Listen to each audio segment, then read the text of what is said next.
So let's rank all the flicks I watched for the month of August 2021. Big D's Entertainment Rankings and Reviews. So greetings, my fellow YouTubers, and welcome to Big D's Entertainment Rankings and Reviews. My name's Joel, better known to as the Big D, back with another ranking. Today I'm going to rank all the films I watched for the first time in August of this year. Yeah, I'm giving this to you a little early, since I decided I'm going to take a break for the last 2 days of August and why I had to watch some other stuff. But anyway, I've seen 22, that's right, you heard me correctly, 22 big flicks for the first time ever. That's incredible. So, if you're ready, let's get on with this. And here we go. Coming in at number 22 is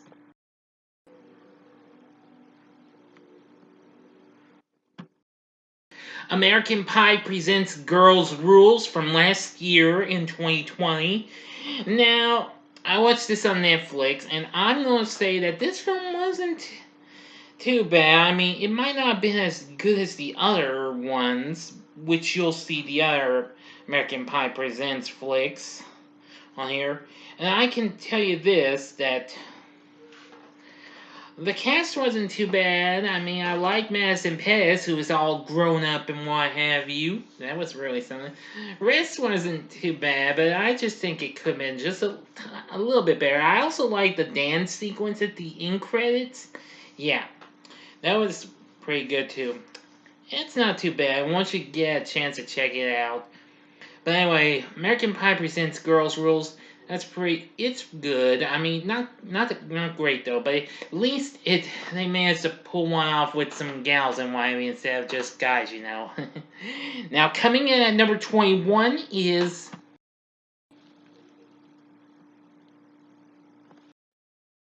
American Pie Presents Band Camp from 2005. Now, at first, a few years back, I did give this a try, but I only watched first few minutes of it, and I just lost the interest in it. But when all the American Pie Presents flicks came, except for Girls Rules, came back to IMDb TV, I decided to give it another try.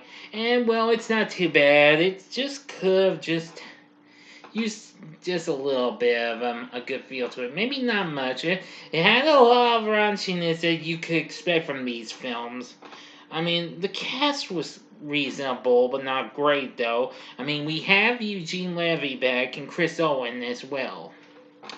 Too bad Owen never showed up in any of the other ones.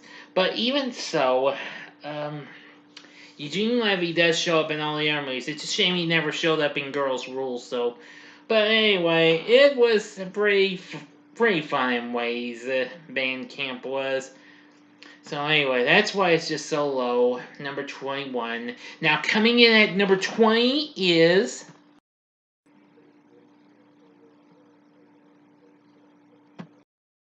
The Roommate from 2011. Now, I've only seen a little bit of this movie on Movieplex a few years ago, but I didn't see the whole movie, though, until more recently, and I watched it on Prime. And, well, this film's okay in ways. I mean, I know this film got the cold shoulder and what have you. It is a PG-13 rated psychological thriller, and, well, I'd say it's still an okay movie. I mean, I liked Liam Meester and Minka Kelly, yeah. They were good. Cam Gigandit and Matt Lanter and Ali Machalka, yeah. I think this film was pretty good. It was kind of suspenseful. Now, I did like, but I think some of it this movie could just use a little bit of spin and polish, though. I'll think of reviewing this maybe one day, but I can't guarantee you that. I mean, yeah. And even so, I saw that this film was inspired by the cult classic 92 flick known as Single White Female, but I haven't really seen that. I wished. But The Roommate's an okay movie, though. Now, coming in at number 19 is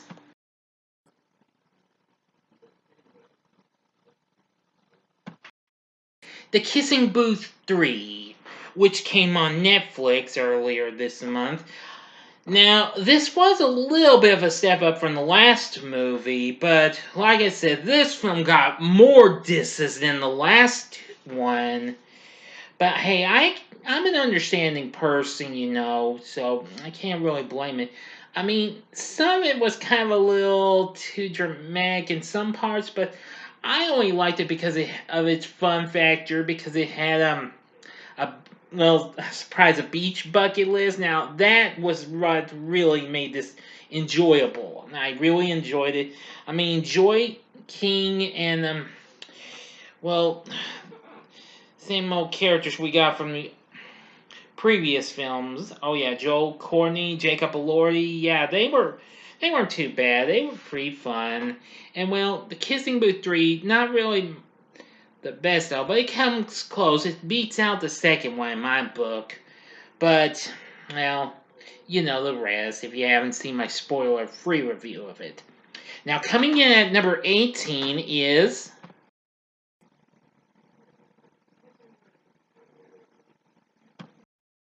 American Pie presents Beta House from 2007. Yeah, now this film was, well, good and what have you in ways, and it was more extremely raunchier than I could even expect. I like how it continued after the Naked Mile, which we'll see where that winds up on this ranking. I'm just gonna say it was good to continue on with Eric Stifler and his pal Coos heading to join Dwight, Eric's cousin, at the Beta House, and well, it turns into a real crazy challenge and what have you, especially when they go to all those challenges. Yeah, that Russian roulette bit was kind of a little, I don't know, you'll probably know why when you see the movie. And even though I've reviewed all the American Pie movies this month, yeah, this one isn't too bad. I just wish they'd had used less more gross out stuff, I have seen, because what they use in the Russian roulette bit bullets, that was kind of the grossest thing I could ever imagine. You know. You know what I'm saying, right? Right. So Beta House, yeah, it's good in ways. Now coming in at number 17 is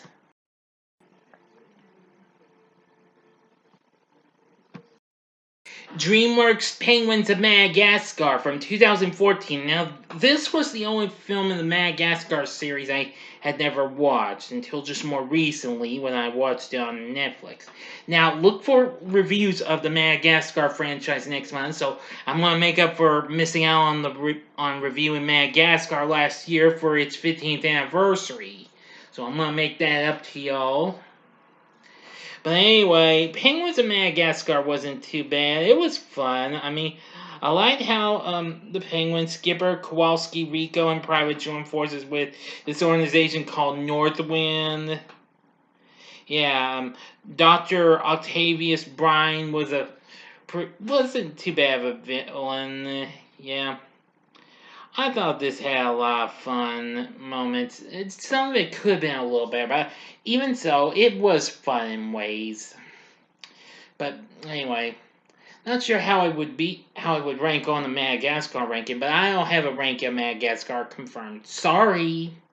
Well, for next month, but you'll get to hear what I thought about this and the three movies, since this was a spin-off of the franchise later on next month. Now, coming in at number 16 is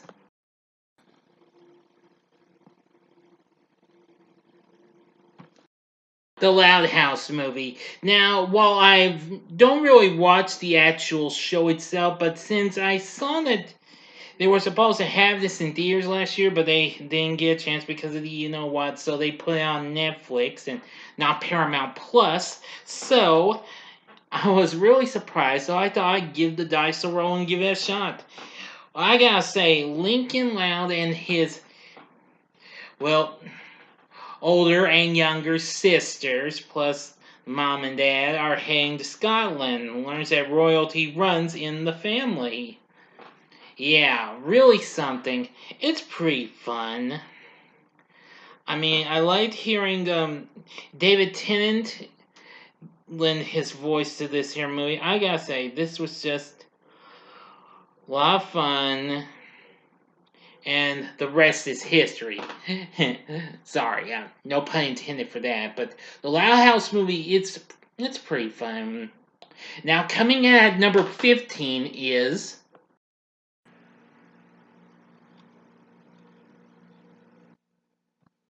The Little Rascals Save the Day from 2014. Now, I had been wanting to see this movie for some time, but failed to. I tried to watch it on the BYU TV channel, and all they had was their Con Blooming game to go instead of going to this, or maybe it was some other movie airing in its place, which was a mistake. But anyway, I finally got to see this on Stars Encore Family at relative's house, and I'm going to say it's good in ways. I mean, it's all comes close to being a bit good, like the 1994 movie Penelope Spears directed.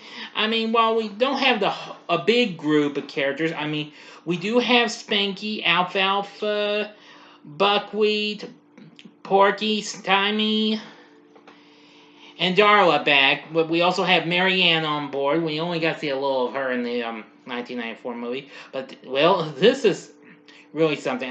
And we have Doris Roberts in this as Granny, who runs this here bakery, which the Rascals clubhouse is right next to it. So, with the help of the Rascals and their canine companion Pete, they try to get in the mischief and save the bakery before it falls into the hands of that mean rich Brad Waldo and his dad. And that's that. It's still fun. I mean, I'll tell you when I review it, alright? It's still a fun movie. Now, coming in at number 14 is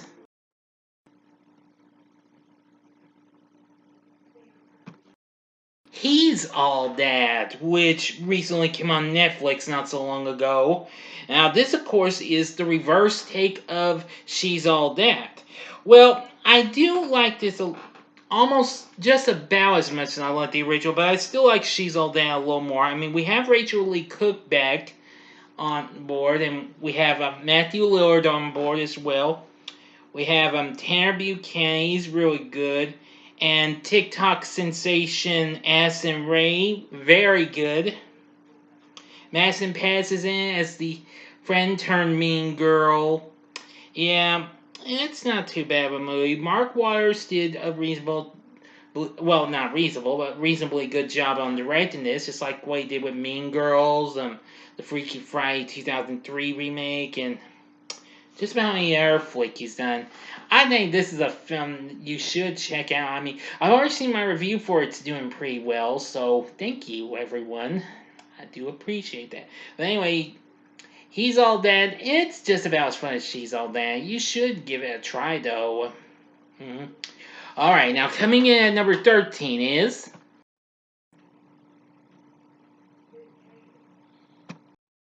American Pie Presents The Book of Love from 2009. Now, I didn't know what to think of this one when I saw it, because I knew this had different characters in it, and focuses on another Stifler and what have you. I mean, we're having Bug Hall, now all grown up, from the Little Rascals movie I mentioned from 1994. Eugene Levy's in this again, and reprised his role from the other movies in the franchise, and even as Beth Bears before she went on to do Two Broke Girls and The Neighborhood. Yeah, I almost forgot to mention that. I don't watch The Neighborhood, but I know she's on there. Yeah, this film's pretty fun, Wivey. It's a mixed bag, but still kind of a fun movie. I did get a few good laughs out of it, though. But still, it's pretty fun. Now, coming in at number 12 is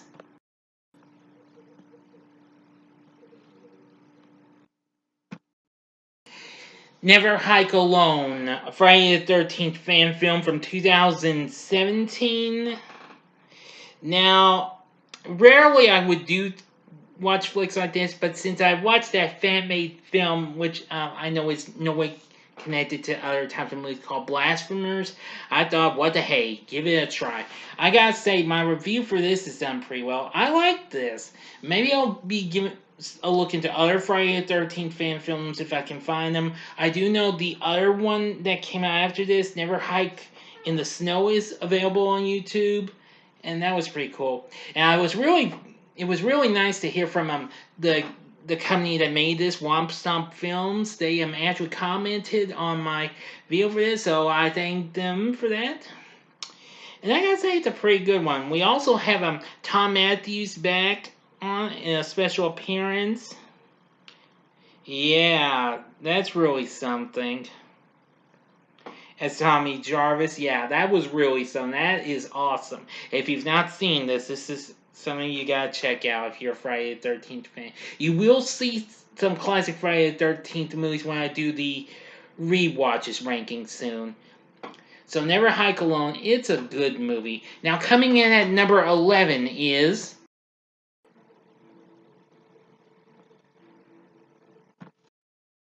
Girls Just Want to Have Fun from 1985. Now, I've been hearing about this movie through its trailer a few times, and well, since it was on Prime, I thought I'd check it out. Finally, I have to say, this is a pretty good movie with Sarah Jessica Parker and Helen Hunt. Let's see, it also has Lee Montgomery, Morgan Woodward, Jonathan Silverman, and even a young Shannon Doherty. It's really something. I feel like this is kind of a little underrated, but even so, I like it because it's got that great 80s vibe to it, and the dance TV bit, that's really something. I mean, I have to say, it's pretty fun in ways. I mean, if you never saw this when you were an 80s kid, or if you really like films with an 80s vibe to it, then I'd say you gotta give this film a shot. I'll try and review this sometime down the road. I know its anniversary was last year, but hey, don't worry, I'll review it sometime down the road to make up for it. You know what I'm saying?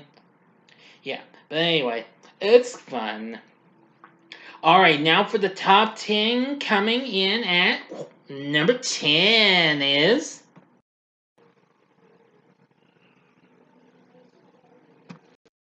Notorious from 2009. Yeah, please don't hate me for having this real high on this first time watch. As I know, it's been almost 25 years since we lost the main character of this film, the rapper known as the Notorious B.I.G., which of course is the well biopic on him. I will say this film isn't too bad. I mean, we got some pretty good performances. Jamal Woolard, who plays our main character, yeah, pretty good. We have Derek Luke in this. I do remember this guy. He was in that film Antoine Fisher. Yeah, pretty good. Oh yeah, it also has Anthony Mackie in this as Tupac Shakur. Yes, you heard me correctly. Anthony Mackie, who, well, still ways before he played the Falcon in the MCU. Yeah, now that's really something. Notorious isn't too bad of a movie. I mean, I did like for what it was. I mean, it may have had strong language and whatever, but you know how rap songs were back in the 90s, and they still are to, well, got strong language to this day, you know. So, which I apologize. I'm not trying to say I don't hate him. I'm just trying to get things. Just say it. Because I don't have anything against this, but well, this is just about one big guy who was taken too soon. So Notorious, it's pretty good. Now coming in at number 9 is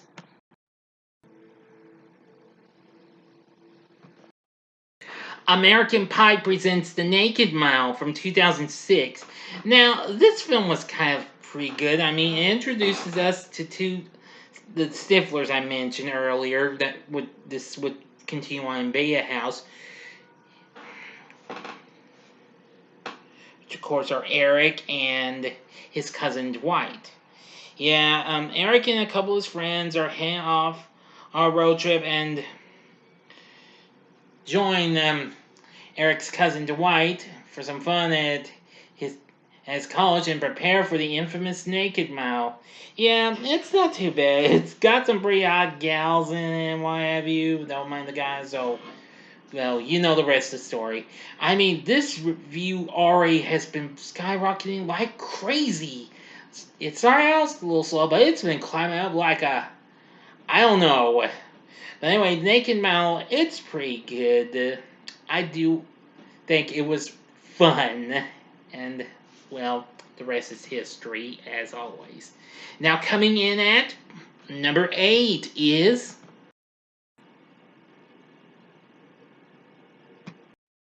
Respect, which is still currently playing in theaters. But now, of course, it's available to rent on demand. But anyway, I thought this was a pretty good biopic on the life of the late great Aretha Franklin. I mean, I love Jennifer Hudson's portrayal of her. We had some other good performances from Forrest Whitaker and Marlon Wayans. Yeah. They were all real good. I mean, I just wish the ending could have been a little better and kind of could just cut back on a little bit of the early story and show off some more of later Aretha, you know.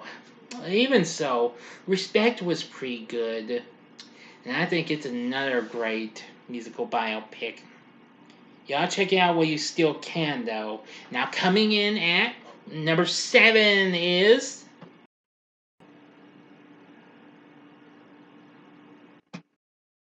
The Taking of Pelham 123 from 1974. Now, this, of course, is the original, as you saw, starring the late, great Walter Matthau, along with Robert Shaw, Martin Balsam, and Hector Elizondo. Now, well, although I haven't seen the remake yet, if it's still on Prime, which is where I watched this version, if it's still there, I'll watch it next month and put on my first time watches for next month. We'll see.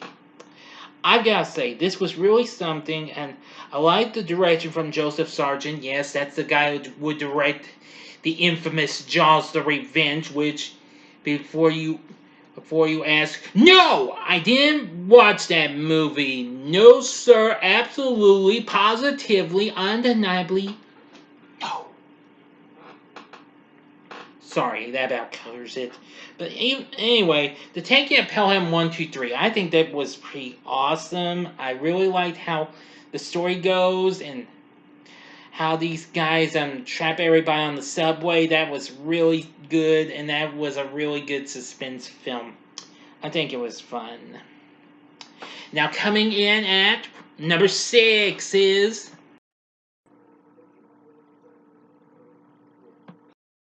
Batman, The Long Halloween Part 1. Now, this is among one of the few movies I had funny things I got to pick up this month. You'll see that in the second part you'll see the second part in just a moment. But I gotta say, this film's pretty good and what have you. And I mean, now this of course is the first of a two-parter, and it's based on the popular graphic novel The Long Halloween, which I never did take a look at. But well, I actually have looked at it, but I don't own it though. But and I do know I've seen a little bit of it in a little graphic novel that came with my copy of Batman Begins when I got it. Yeah, got it somewhere. But anyway, it's got some pretty good voice acting. Jensen Ackles, you know, of Supernatural fame, as Batman, really something. There's Josh Duhamel and Naya Rivera, who unfortunately passed away. May she rest in peace. Plus a host of others. I gotta say, this is a pretty darn good flick. But the second one, well, is up there a little higher, you know. But it's got some good suspense. I think you'll really enjoy it if you give this in its second part a chance. We'll see where the second part winds up in a little bit. Now, coming in at number 5 is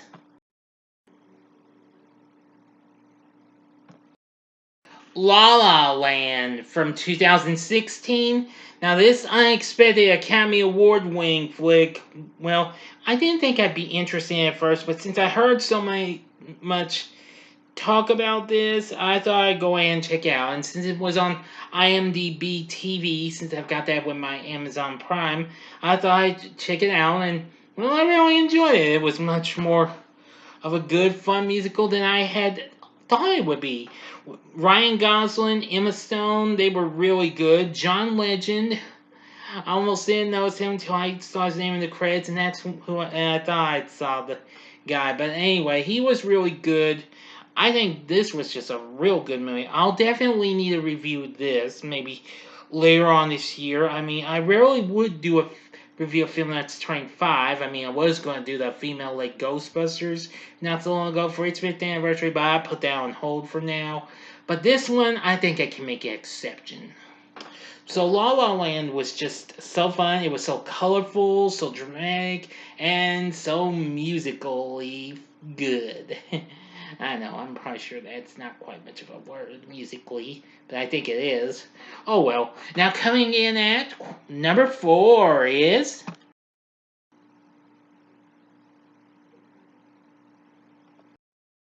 Batman, The Long Halloween Part 2. Now, I told you this would be coming up. Now, this one I think was much more darker and more intense than the last part. Now, the first part got a PG-13 rating from the MPA, while this part got an R rating. That's kind of weird, you know. Anyway, with seeing Harvey Dent become Two-Face in this, and we got more Batman foes appearing like Poison Ivy and Scarecrow and Mad Hatter. Yeah. It's really good. We got the same voice acting cast as before. And, well, that's all she wrote. But even so, this is a very good, intense ending to this here little 2-parter DC event. I'd say you should check this out as well. I think you'll enjoy it. I'll review both parts together in a spoiler-free review later on this October. Since it's called The Long Halloween, I think I'll do it, well, around October for Spooktacular October, you know. But still, this is a pretty good movie. Now, coming in at number 3 is...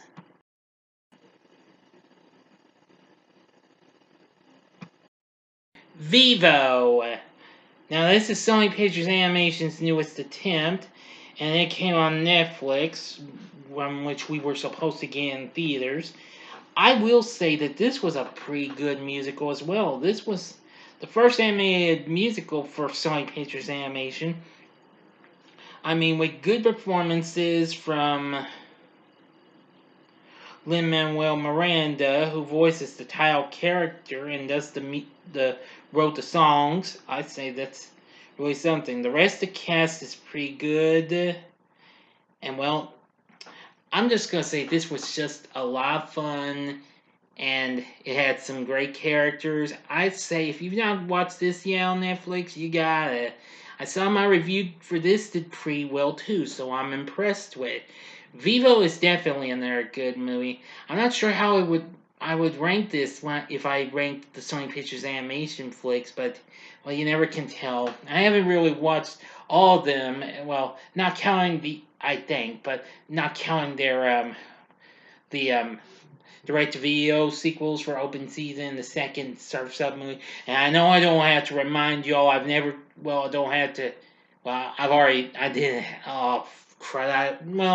never will watch the Emoji Movie, thank you very much. Okay, that about covers it. Now, for the top 2, and this was a tough decision, as we had 2 good movies. So, coming in at number 2 is...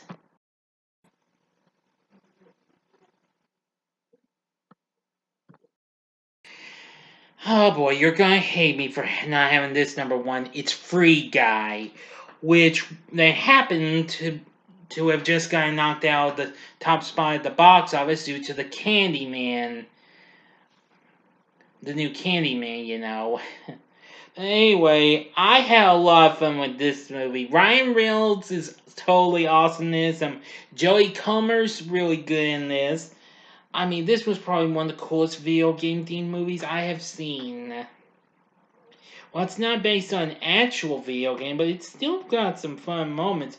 Ryan Reynolds, like I said, delivers his best performance since Deadpool or heck, even Detective Pikachu. But it was pretty cool. I've got to say, this is one heck of a movie where an NPC actually becomes a real video game hero. Really something. If you've not seen this movie, you gotta check it out before it goes to Disney Plus. I've heard this is supposed to come to Disney Plus. At least I think it is. But I might be wrong though. But see it while you still can, you know. Alright? Alright, finally the big one. Number one is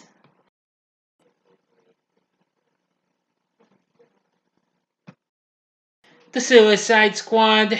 Now, I'm still pretty tore up in ways that it didn't do too well than what we would have expected, considering it premiered simultaneously and on HBO Max the same day as in theaters. Man, you guys, I'm rather tore up still about this, but I'll get over it eventually. All right. I still wish this could have done better. But nonetheless, I really had fun with this. This was even better than the first movie. Don't get me wrong. You don't have to take my word for it. I mean, we had Margot Robbie back as Harley Quinn. We had Viola Davis back on board. And a few others. We had old Sly himself voicing King Shark. That was really cool. I liked just about everyone in this.